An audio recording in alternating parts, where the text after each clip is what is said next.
The Walking Dead Rewrite, Season 7, Episode 7, Bury Me Here. We silence the whispers.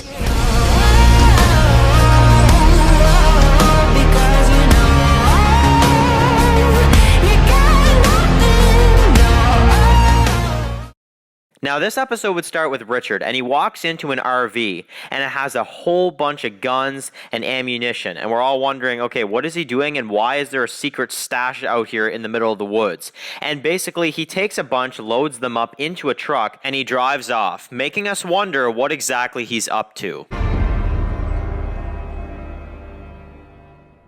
Now, after the intro, Rick and them would be talking to Dwight, and I would have the same thing. He would say, I want Negan dead. You would have Daryl, and he basically pulls a knife on him. And Tara, of course, would be, super angry, and she'd be like, do it. And Daryl basically gives him a chance. And we would have Rick that basically, asks him, okay, like, what are you going to do then? That type of thing. And basically, Dwight decides to, he says that I can draw you a map of every single outpost and where they are. And then you guys can go outpost to outpost and actually kill them and take all these saviors out. And Rick is basically saying keep talking, that type of thing. And then it cuts to them. Basically Dwight is drawing them a map, and Rick and them are all kind of standing around at this table, and it takes place at the exact same location as in episode 12 of season 6. That time it was that one dude from Hilltop that was drawing the outpost of the satellite station. In this case you have Dwight, and it's going back full circle to episode 12 of season 6. And this time, the person that's drawing the map of multiple outposts this time, he's not exactly trustworthy, so they're a bit more on the edge of their seat. But will they win this time like they did in episode 12? So a little bit of symbolism there, and a little bit of kind of a callback to last season with episode 12. This time Dwight is the one drawing the map, and it's for multiple outposts. So Dwight leaves, of course, and we all get the impression that, okay, Dwight is in now, he is going to be helping them, and Daryl basically tells Rick that I don't care when this is over, I don't care if he's sorry, I will kill him. And Rick says, well, if he's lying about this, this is already over. Now, it would basically show a music montage of Maggie, Glenn, Enid, Sasha, and Jesus, and they are all basically training some of the characters at Hilltop how to fight basically with the knives and all that kind of stuff. And we get to see, obviously, that, a lot of our characters, they're just so tough, honestly.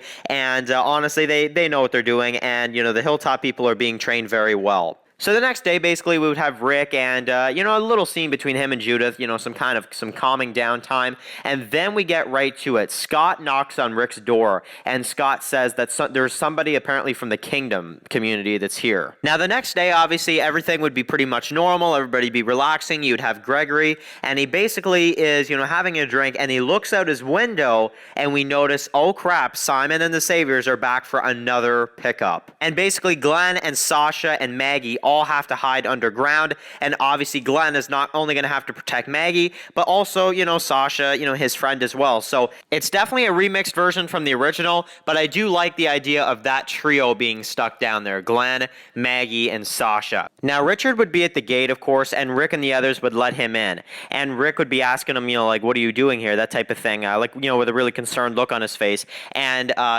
Richard very seriously tells him, listen, I know there's really nothing else I can do aside from give you these guns. I've had these here for a long, long time because I knew that something would eventually go wrong with the Saviors. I've had these guns for a while because I didn't trust that the king and, basically all that stuff could just, continue to go well. And we basically find out through that's why he's had all these guns. That's why he's had all this. But now, since, Rick and them are not going to be obviously fighting with Ezekiel is going to be, continuing to, contribute, every week, that type of thing, that, Richard basically wants to give the guns to Rick and them because he knows that basically they're going to need them, and Rick, tells him, thank you. You really didn't have to do this. And, Richard's just like, believe me, really, I don't think I had any other choice. You guys need them. We have them. And, honestly, that's that. So basically, Richard tells Rick that I better go before the king and the others notice that I'm gone. So Gregory and Simon would be basically talking, and Simon would basically let him know that they're here for another pickup. And Simon would so be messing with Gregory. He would basically tell him in this version that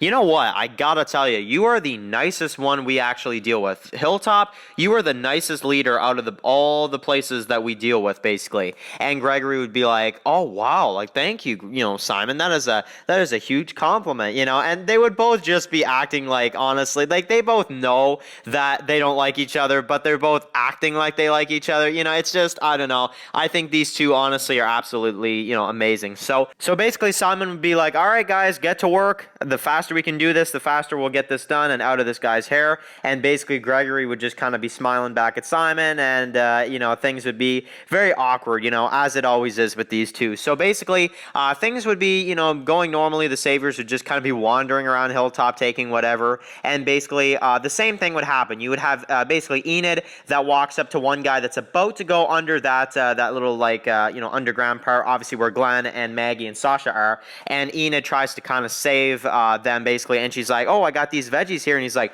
"They're vegetables. Say the whole word. We have time." And it's like, oh my goodness, these Saviors are horrible. And basically, he would take the knife from her, and she would take the veggies, and she would basically load them up in the truck anyway, and he'd be like, "Don't make me cut it off you." And it just shows how horrible these guys actually are. So the guy would go under, of course, underground, and we would have a lot of kind of suspense music type of stuff here, and Glenn and the others would basically be hiding, and you would have them kind of just trying to stay as quiet as they possibly can, and nothing would happen. He would take a little bit of stuff, and he would basically go back up, and he would get out of there basically. So yeah, it's definitely an exciting scene. Nothing big would happen here. Obviously, there's no big moment that needs to happen. There's no emotional scene that needs to happen with these three characters, but it's definitely interesting seeing these three characters down here instead of obviously in the original version, Maggie and Daryl. Now, Gregory would basically be talking with Simon, and he said that basically he wants to, in this scene, kind of try to convince him that maybe now, since we're doing so good in Simon's eyes, maybe can I meet Negan again? Can we make a deal where I can meet up with Negan again and talk to him and that type of deal? I think I can work with Negan, and I think that we could really make this work. And Simon would basically be like, "I said you're good to us. I didn't say you're on the level of meeting Negan yet, and basically, Gregor would be like, "Well, what can I do to, earn my trust again?" And Simon would basically say, "For now, you can just stop it." And, kind of looks at him in a mean way of kind of being like, "Don't test me," that type of thing, Gregory would be like, I want to be able to make sure that I can rely on Negan for any kind of problems I may have here.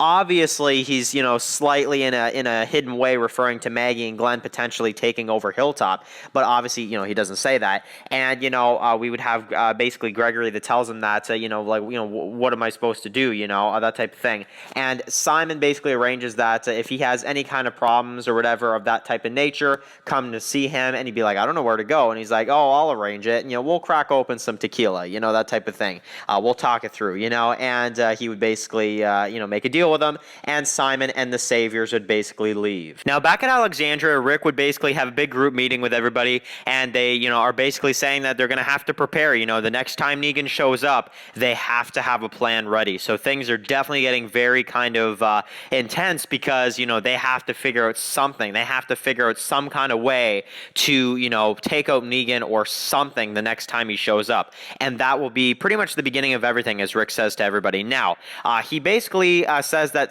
somebody needs to go over to Hilltop and, update, Maggie and Glenn on what's going on. And Daryl basically offers to go and, do that job for Rick. So Rick says, "Okay, good idea. Probably the best idea that you're not here for this anyway. When Negan shows up, things may not go as well if he sees you here, and he kind of laughs, and Daryl's like, "I'm on it, So, basically, Daryl takes off on his motorcycle and on his way to Hilltop now. So at the Kingdom, Morgan and Benjamin would be talking, of course, and he would give him that painting, which I think is really, really cool, of course. It's just a nice scene between the two of them, and he'd be like, "Thanks, I got tired of looking at that nail," that type of thing. And they would be ready to go basically for another drop-off, basically for the Kingdom. So they would basically, we would end up seeing that, okay, Richard now is back. We know, obviously, earlier in the episode he was off at Alexandria. Now he's back in time for them to go on this mission. and obviously they're going to be taking off, and basically Jerry is eating the cobbler, and Ezekiel's just like, leave the cobbler, and he's like, he kind of gives him that look, and he's like, all right, fine, bring it, whatever. So I think this scene is definitely, it's a fun scene. I'm going to keep it in here for sure, and I like it a lot. So in this version, you would have the carts that block the road. Now, obviously, we don't know, as an audience, we don't know what's going on here. We didn't see anything previous to this, so we are just as clueless as Ezekiel and the Kingdom group. We're like, okay, wait a second. Why are these carts blocking the road? What is going on here? And basically, they would push them out of the way, and they would also see us, as the audience, for the first time, would experience it with the Kingdom group, bury me here. And we would be like, okay, what? Like, what's going on? That type of thing. And we would just be kind of at a loss. We'd be looking at it, be like, okay, this is some really weird stuff.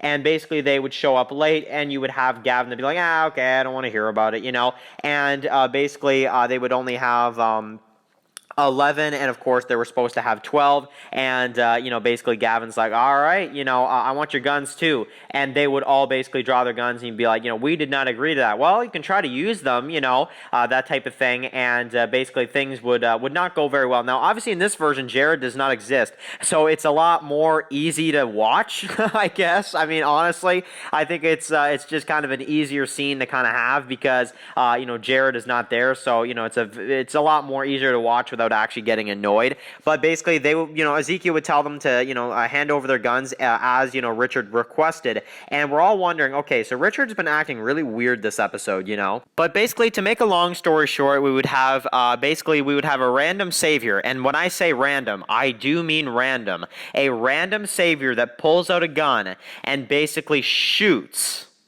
Benjamin.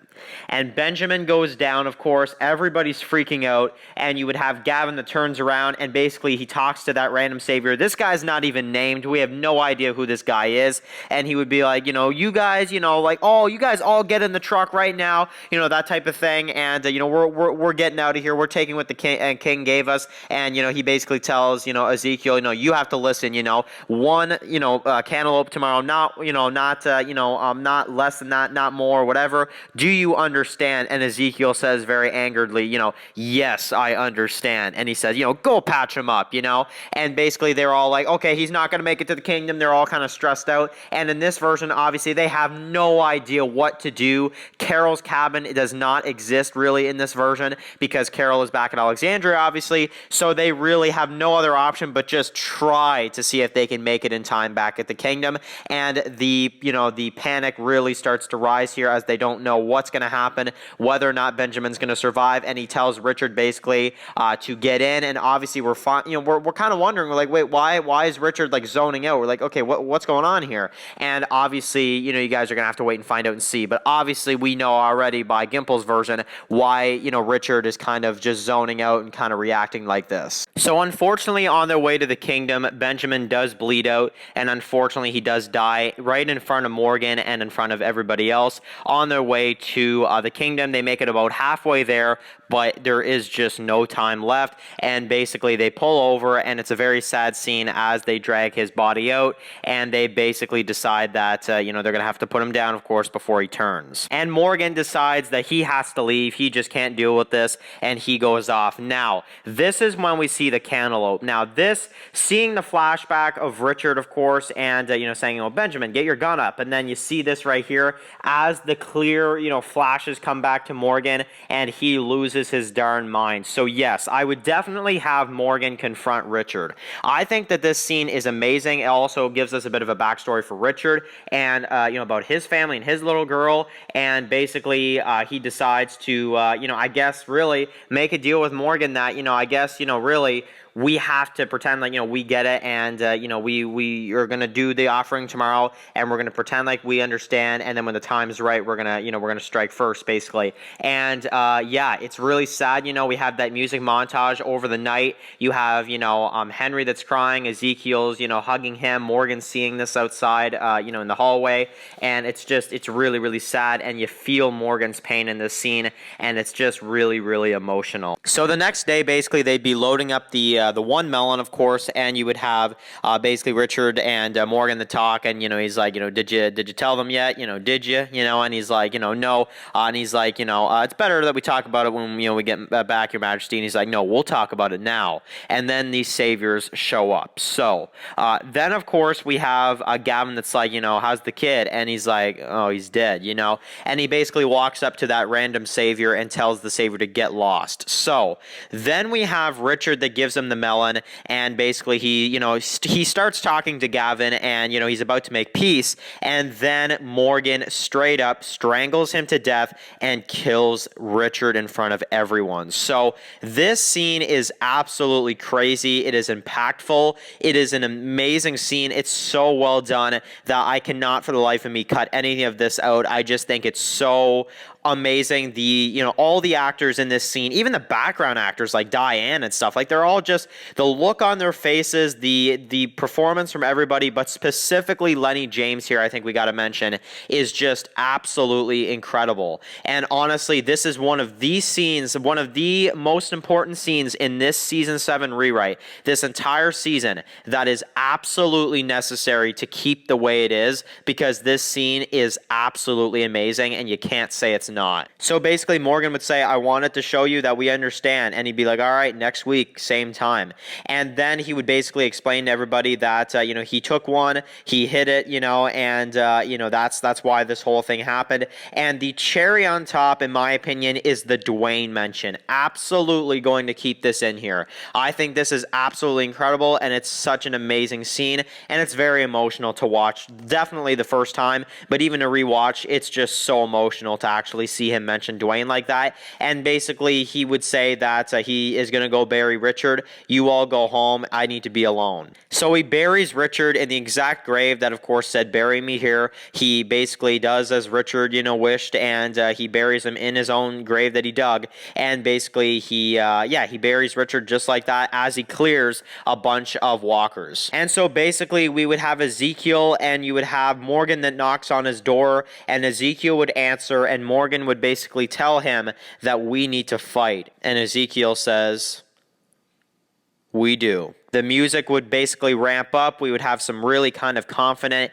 really good music, which is the same exact music I would use in this as the original version, except it's Morgan saying, we need to fight, that type of thing. Now, this episode would end with basically Rick and the others just doing their thing, regular activity in Alexandria, all kind of living their lives, and a bunch of them just kind of turn their head as they hear basically the trucks roll up to the gate, and basically Negan would say, we're here for Daryl, Rick. Open the gate. So that wraps up The Walking Dead Season 7, Episode 7, Bury Me Here. So we had the death of Benjamin in this episode, as well as the death of Richard. Morgan seems to be in clear mode now. Obviously, it seems like the death of Benjamin really messed with his head. We also have Gregory that is still keeping the peace with Simon, as well as Glenn, Maggie, and Sasha that did not exactly get caught, but it was definitely a close call. And we have Dwight now, and he gave them a map of exactly where all of the outposts are, so our survivors are definitely starting to have an advantage.